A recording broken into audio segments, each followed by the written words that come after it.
ಚುನಾವಣೆಯನ್ನು ಮುಗಿಯಿತು. ಆದರೆ ಚುನಾವಣೆ ನಂತರ ಕಾಂಗ್ರೆಸ್ ಬಿಜೆಪಿ ನಾಯಕರ ವಾರ್ ಮಾತ್ರ ನಿಲ್ಲಿಲ್ಲ. ಇದು ಅಕ್ರಮ ಚುನಾವಣೆ ಅಂತ ಬಿಜೆಪಿ ಹೇಳಿದ್ರೆ ಬಿಜೆಪಿ ಆಪರೇಷನ್ ಕಮಲ ಫೇಲ್ ಆಯಿತು. ಹಾಗಾಗಿ ಈ ಚುನಾವಣೆ ನಾವು ಗೆದ್ವಿ ಅಂತೇಳಿ ಕಾಂಗ್ರೆಸ್ ನಾಯಕರು ಹೇಳಿದ್ರು. ಹೇಗಿತ್ತು ಅವರ ಮಾತಿನ ಸಮರ? ಸಂಖ್ಯಾಬಲ ನಮ್ಮ ಪರವಾಗಿರಲಿಲ್ಲ, ಸಂಖ್ಯಾಬಲ ಕಾಂಗ್ರೆಸ್ ಪರವಾಗಿತ್ತು. ನಾವು ಸಂಖ್ಯಾಬಲ ಮಾಡೋ ಅಂಥದ್ದಕ್ಕೆ ಇಂಟರ್ನಲ್ ಆಗಿ ಏನೇನು ಮಾಡಬೇಕು ಅದನ್ನು ಮಾಡಿದ್ರಿ. ಆದರೆ ಇಲ್ಲಿ ಗೂಂಡಾಗಿರಿ ಜಾಸ್ತಿಯಾಗಿ ಅವ್ರನ್ನೆಲ್ಲ ಹಿಡಿದಿಟ್ಕೊಳ್ಳೋ ಅಂತ ವ್ಯವಸ್ಥೆ ಆಯಿತು. ಸತ್ಯದ ಪರ ಇವತ್ತು ಗೆಲುವಾಗಿದೆ. ಬಿಜೆಪಿಯ ಮುಖವಾಡ ಇವತ್ತು ಬಯಲಾಗಿದೆ. ಅವರ ಭ್ರಷ್ಟ ಮತ್ತು ನಕಾರಾತ್ಮಕ ಮತ್ತು ವಿನಾಶಕಾರಿಯ ರಾಜಕಾರಣ ಇವತ್ತು ಬಯಲಾಗಿದೆ. ಅವರ ಸಂಖ್ಯೆಗಳು ಕಡಿಮೆ ಇತ್ತು. ಅವರು ನಮ್ಮ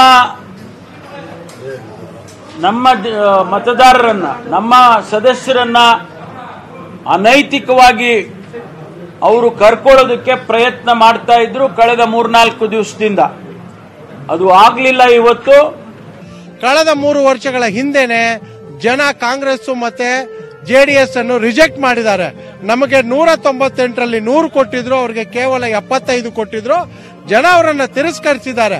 ಈ ತರ ವಾಮಮಾರ್ಗಗಳು ಇಟ್ಕೊಂಡೆ ಅವರು ಇವತ್ತಿನವರೆಗೂ ಅಧಿಕಾರ ಮಾಡ್ಕೊಂಡು ಬಂದಿದ್ದಾರೆ. ಜನ ಇವರಿಗೆ ತಕ್ಕ ಪಾಠ ಕಲಿಸ್ತಾರೆ.